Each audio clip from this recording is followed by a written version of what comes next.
Okay, so our goal with these calls is just to learn a little bit about where each other are and how we can support each other kind of through the transition and into optimization. But then also just to give people kind of a realization that we're all have similar concerns and fears and anxieties about these things.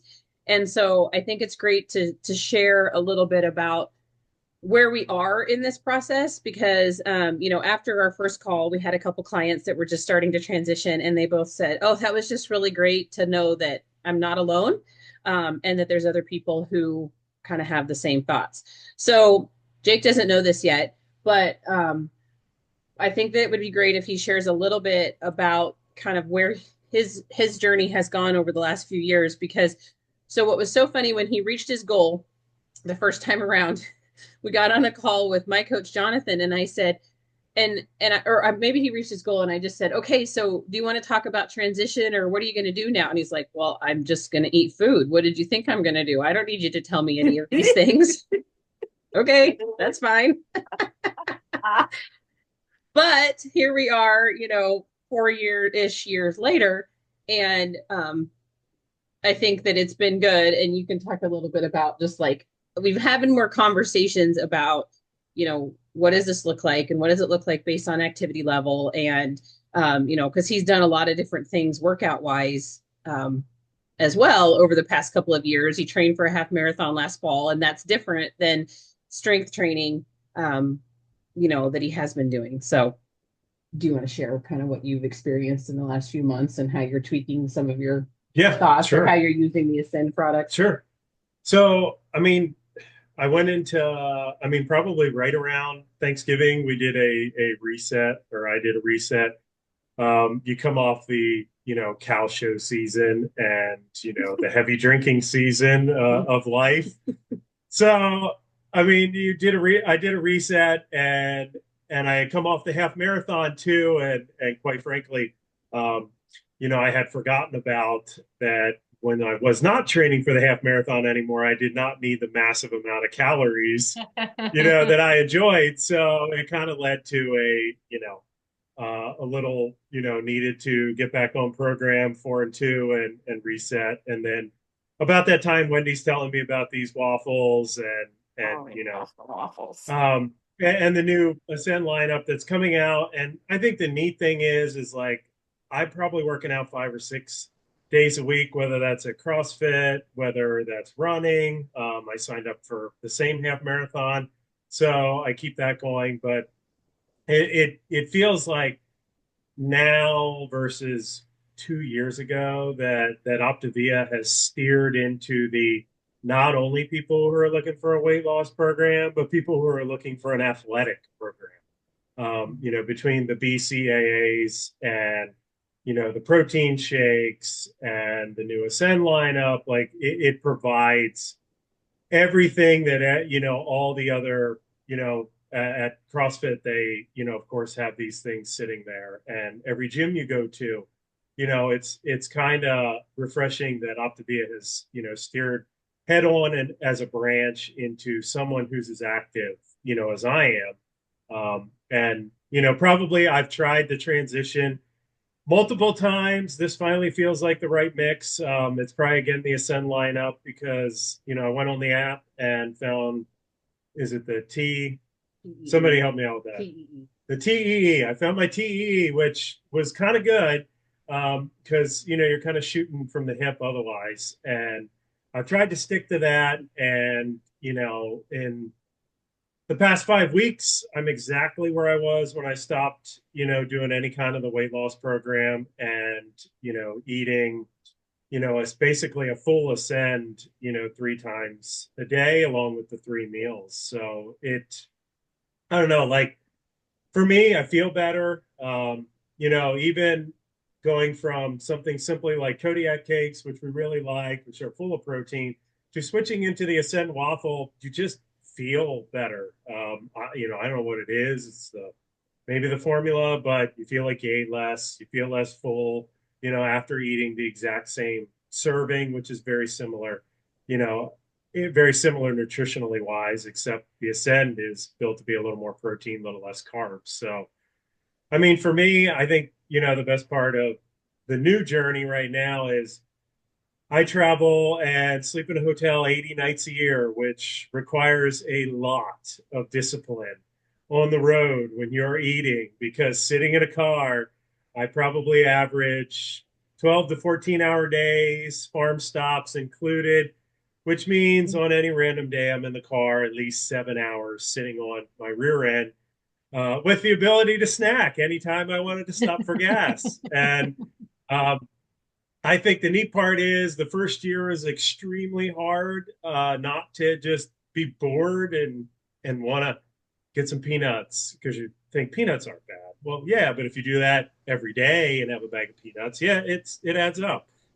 So I think the discipline, once you got in the habit of not needing to snack on the road, I found, that the plan transitions to the road actually, better as much as it does at home, because if you just take the products with you, you know, most of the time I'm up and gone before breakfast bar at, all the hotels is available. So I can't go have French toast and pancakes and cinnamon buns, because when you leave at, 5:30 in the morning to go see dairy farmers, the beauty is you're just making, some of the food in the hotel, you go do your exercise and you take it with you. I mean, I think it transitions to the road way better than anyone would ever give it credit for.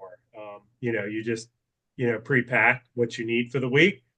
You eat a decent lunch. I always try and find Yeah, something that's good. nice. So, I mean, I think it's, even, it's helped me, on the road to come home not feeling like a bloated pig after 5 days, road travel.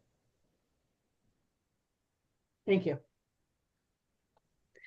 Kelsey, how have you been doing in the last couple of weeks? Have you started to go through some of the steps? How are you feeling?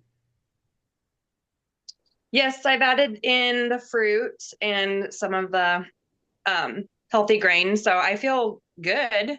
Good. Um, I still feel like I'm not very prepared of like the calorie counting part.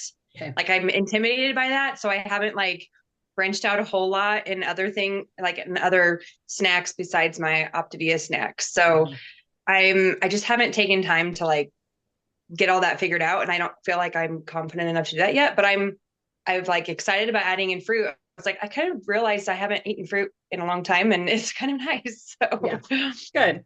Good. yeah. Well, I do think, and so we're going to talk about that a little bit today. Tracy's going to go through some of the glycemic index charts just to help us understand like which things are better choices than others.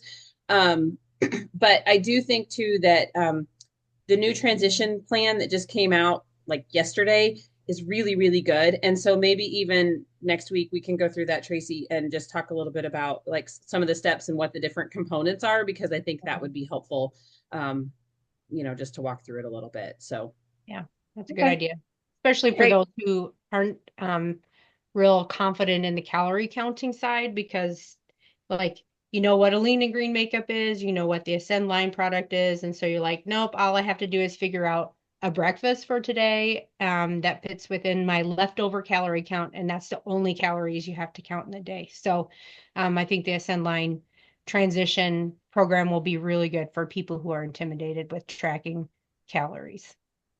Mhm. Okay. I think one more question I have, and maybe a question for Jake, is like with your adding your workouts back in and figuring that in with your calories, like how do you do that?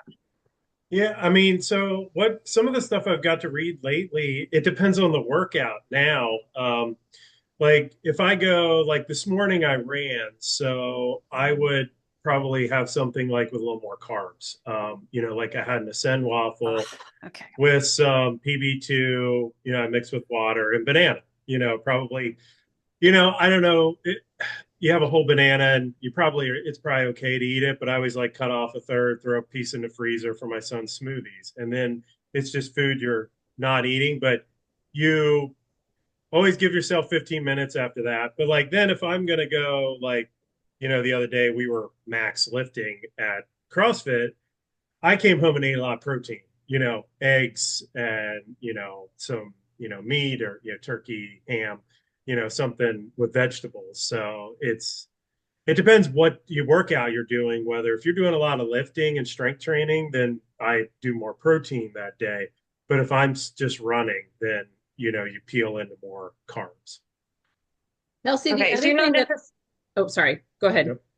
you're not necessarily like counting how many calories you burned and then you I can't.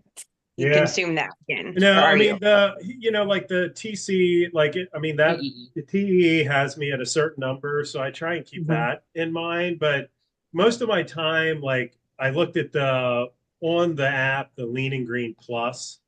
So like I try and follow a Lean and Green Plus, Okay. for the 3 meals, and then the Ascend ones, like I will add, you know, I will make sure that it's over 200 calories, on a workout day Mhm. each, except the last one. Like the last one, sometimes it's just one fuel, but that early morning one and that mid afternoon, for sure, one of the full Ascend, be sure it's Okay. over 200. Otherwise, you're hungry and you'll snack at 4 o'clock instead of at Yeah. 6 dinner time. Yeah. Elsie, Okay, thanks. one of the things that has actually been I've been playing with a little bit is the BMR calculation, which is what your basal metabolic. It's basically the calories that you're burning, that your body's just burning throughout the day, and without exercise. And so, and I don't exactly know how to calculate that. Our scale actually does it for us. And then I got a new watch that actually tracks my the calories that I'm burning throughout the day. And it's just kind of interesting because if you can figure out what your BMR, like about what that range is, then that's the calories that your body's going to burn just every day, kind of regardless of your activity level. And then if you can kind of say, all right, I think my average workout, it's about 200 calories or 150 calories or whatever. That can just kind of, I think to me, that's a little bit more helpful than even the TEE calculation, because it's so hard to judge. Am I moderately active? Am I Right. slightly Right. active? And so maybe if it's more like, okay, I know my BMR, because I think mine is somewhere around 1,600 calories of what my BMR is, of what I'm burning on a regular basis.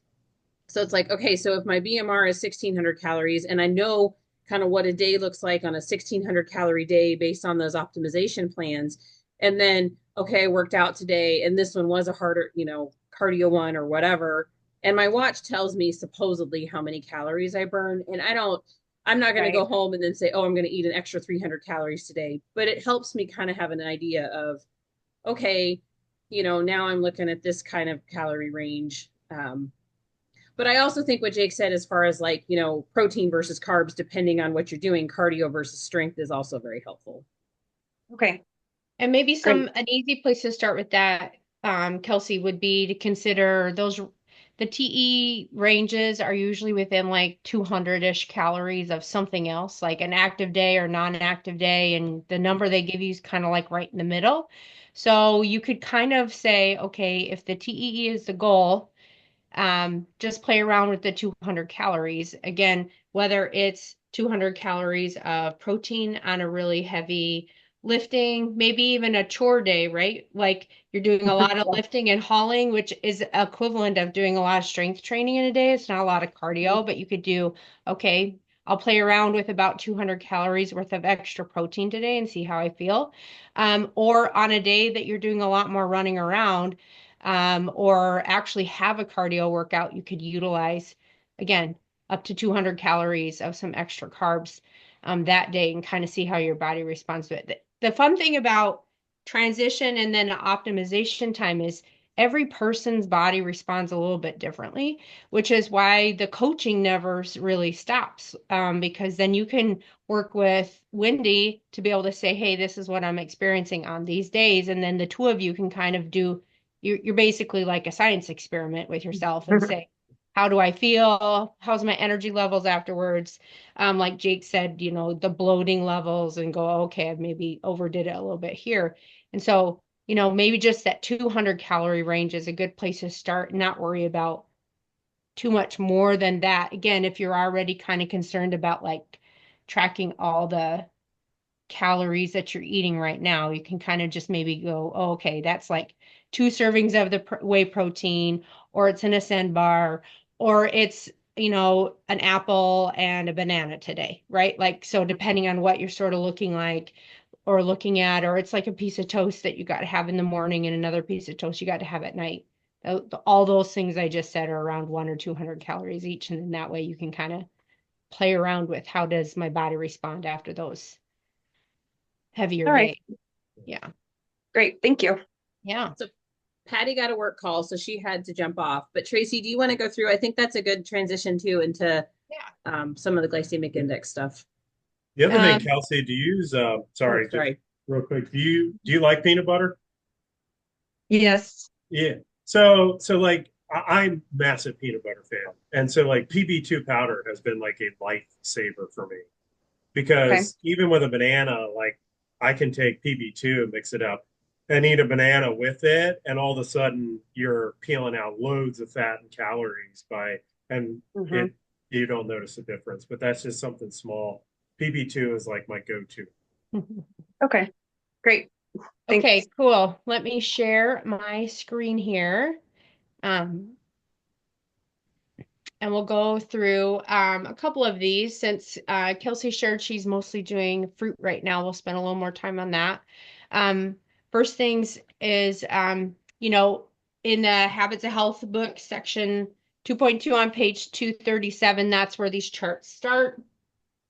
So that's a good place to start because then you can see really clear pictures of these and go and look at stuff so you don't have to remember. They're color coded. So the dark green are like, a go-to best recommendation where, as we get high into the orange or yellow color and then into red, we're trying to moderate or rarely eat those and then like try to avoid the red ones at all costs. So vegetables, as we know, we're now welcoming some vegetables we weren't eating before. You can kind of see a lot of the low glycemic index vegetables are ones that we were already eating in 5-in-1, 4-in-2, but now we get to eat a couple more things like Brussels sprouts and those kinds of things that we weren't really eating before. And then I like to point out when I look at these is that carrot number versus a cooked carrot. It's kind of similar for an onion, is that because they do have some higher amounts of sugars in there. That's why they're so great when you cook them, because then they caramelize. So when we cook them, you actually release more sugars and the glycemic index for that particular food increases. So want to kind of point that out. And sometimes it's not the food, it's how it's prepared. And the numbers here are basically the glycemic scale goes from 0 to 100, just as like pure glucose is 100. So we're trying to be not near that. So the lower on the glycemic scale, the better, because it's how fast and how high your blood sugars are raised within 2 hours of eating these foods. So, we want these steady, stable blood sugars throughout the day. So that's why we're kind of choosing in these dark green and light green the majority of the time. And then, moderating and having rarer times that we have these other foods. Oops, let's go to fruit. So again, reminding some of us that utilize like olives and avocados as healthy fats are also technically a fruit. So these are the go-tos for when you start adding fruit back into your life. And like Jake said, cutting off that third of the banana is helpful because it is a higher glycemic index fruit, but perfect on a day he's going to go run, right? Because he needs that readily available energy that comes from the sugars in the banana. So that's the ones in the high GI are great for high cardio days. And then the ones in the dark green colors are great for every day versus, all the time. One that kills me on this one, Tracy, is grapes. I know. I can so eat like handfuls of grapes and they're just like there, and then I just keep eating them. But my mom said once, and she's right, they're basically little sugar bombs. So you have to be Yeah. careful. And it's funny because that was a go-to fruit for like kid lunches, right? Because they don't get squished like a berry. Like berries always got sort of squished and demolished in kid lunches. And so grapes were a go-to. Grapes and kiwis were a go-to in our house. And so it's kind of like, oh shoot, I thought I was doing a good job with that. But now we don't buy them very often. We buy them like yeah, just really rarely. Well, Unless and again, people are I think it, active. yeah, I think it's good to remember the conversation that we had with Courtney, a couple of weeks ago, that obviously fruit's good for us for a lot of reasons. And it's, there's a lot of vitamins and things in the fruit, and that's important, but we just have to be careful which ones we're choosing, and in what quantity, because it also makes me a little sad the blueberries are on the, a little I bit higher am. side. But if maybe, with blueberries, I can put 5 or 6 of them in my waffle, and that's no big deal. I'm not That's eating, you know, a ton of them like I would tend to do, like with grapes or even cantaloupe or something like that, because I can eat a whole bunch of or pineapple, because I could also eat a whole bunch of pineapple. So yeah, yeah. I think it's Again, good. it's just awareness, right? Like, and timing and when you eat these things. I think knowledge is power, and being able to say, um, I have plans to do this workout, so I'm looking forward to, having my strawberry smoothie or whatever, with that later, and throwing in a banana and some blueberries in there. Then that works because your body's going to utilize the extra readily available energy in the higher carb load that's in there. So um, and again, pairing the higher glycemic index fruits with a high fat or high protein food also helps curbs how fast your body kind of metabolizes that stuff. So, if you're not eating them by themselves, that also is helpful. So like in the smoothie, in the protein pancakes, those kinds of things. Um, since we do have people that are doing the 4-2-in-1 transition, or they're getting ready to add back grains and those kinds of things. Also, again, this is just being able to make better choices about what kind of bread you're eating. If you make your own bread, what kind of flours to utilize, and then grains and whole wheats and those kinds of things. So great choices on here. And again, it's interesting because like some of the grains are pretty close to um, some vegetables and fruit loads. So, the grains aren't your enemy. It's just how we choose to utilize them. So it's not like you can never eat bread again. You just have to be smart. This one I thought was interesting, the commercial breakfast products of how high all cereal is. That you Kind of that wanted you there to know, be, kind of wanted Cheerios to be on here because my kids eat Cheerios by the bucket loads, but yeah, I'm yeah, yeah. surprised it wasn't on there actually. So again, just awareness is power, and it allows for making better choices. And something like oatmeal, well, an instant version of it is, 82, which is super high. A steel cut oatmeal is, under 60. So again, you want to eat it, great. Just make sure you're doing it in a processed fashion that allows for you to have success. Moving into pastas, potatoes, and rice. Um, Again, yams, wild rice, whole wheat spaghetti, durum spaghetti. Um, there's lots of great, pastas, rices, and potato options that are great. As you can see, the processed version or not processed, the baking or preparing part of how we prepare potatoes in particular, kind of determine how the impact that they have on our blood sugars. So that's another thing to kind of take into consideration, doing like roasted versus boiled or mashed. So, and then legumes, soybeans, soybeans and edamame, chickpeas, lentils, black beans.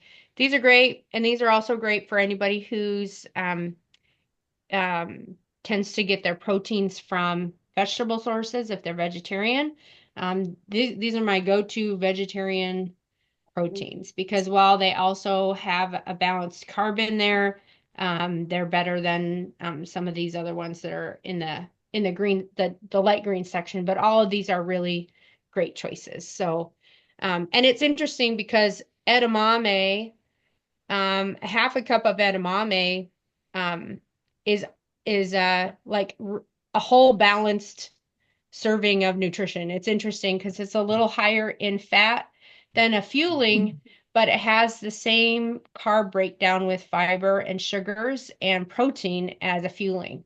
So that's a go-to for when somebody's caught out and about without access to a fueling. And I say, okay, well, if you can, there's a restaurant nearby that will serve you some edamame, go get some.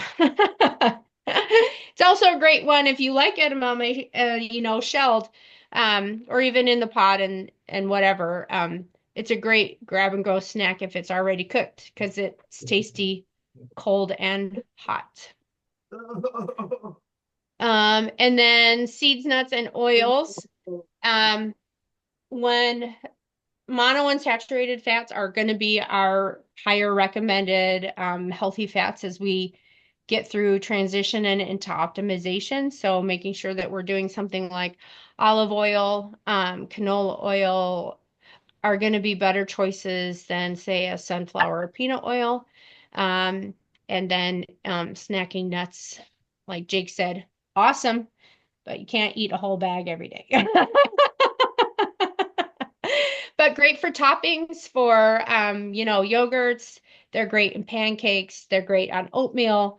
They're great in salads. So these are all great choices for adding to snacks because we're not eating like half a cups of these. These are like piece servings or tablespoon servings of these kinds of things. So all in balance of the serving portions as well. So anybody have any questions or would like to go back and look at something real quick before we move on? Awesome. Okay. Awesome. Well, Patty, did you want to share anything or do you have any questions or want to share kind of where you are with things or anything like that? Sure. I fly off the seat of my pants opposite to my son, who's over there, very structured and coordinated. Only because my life's very spontaneous. The type of job I have, we're on call 24/7, 365. So I have these great ideas that we're going to make this very healthy dinner, and then we don't get home in time to do it. So I think the two main things it does for me is it's convenient. Because I can't take a lunch hour, we usually just eat straight through, or we're on the road with a particular event that we're in charge of. So the convenience is great. The other thing is I think it solves a couple of my cravings. I love pancakes, love them. So this new waffle is fit the bill. I'm excited. I love it. It's great. It's quick. It's easy. And it's a great addition. The other one is I love ice cream. Love it. Love it. So putting a peanut butter or chocolate shake into low-fat, low-carb yogurt and topping it with that new brownie bar that's from the new program as a little, like maybe a quarter of it is like my good night snack where I would have usually been into the triple chocolate from Turkey Hill and eaten, a nice big bowl. But it gives me a lot of energy too, and I'm hypoglycemic.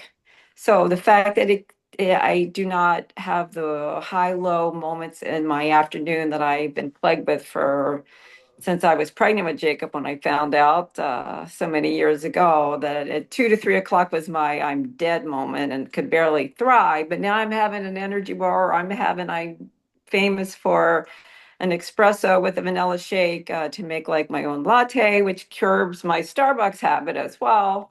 But it does pick me up at that 2 o'clock frame. I don't have that really lethargic feeling that I used to have, but I love it. Do you think you're eating more now than you were before also? I do. And Wendy and I talked about it in the beginning when I got onto the program, I had eat so much more food than I was used to eating. It was a lot for me to make that those 5 and then that one dinner. That was a lot for me to keep doing that. And I still, now that I've switched over, I actually do 3 and 2.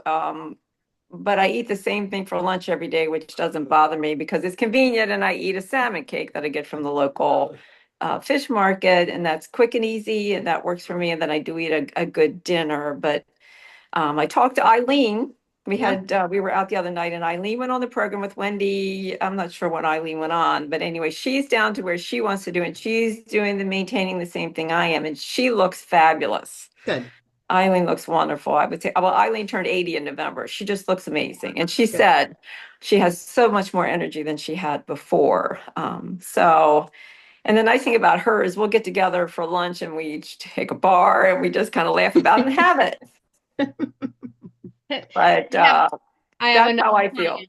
She used to tease and say, bar time, unlike Jake's fall time bar time. I mean, like a bar time. Sometimes I have a bar with it too. You're hungry. Oh, good. Good. Well, I hope this was helpful for everybody. It was fun to have some different people on today, and there's a little guest appearance there. So hi, Conacher. Hey, buddy. Oh, you're gonna get shy now. You say hi. It happens. No. Ours are making videos in the basement on their tablets. Okay, so I was going to say, where are the boys? I'm surprised you haven't heard them a few times. Nobody's bleeding. It's fine. Yeah. So awesome. I'm going to stop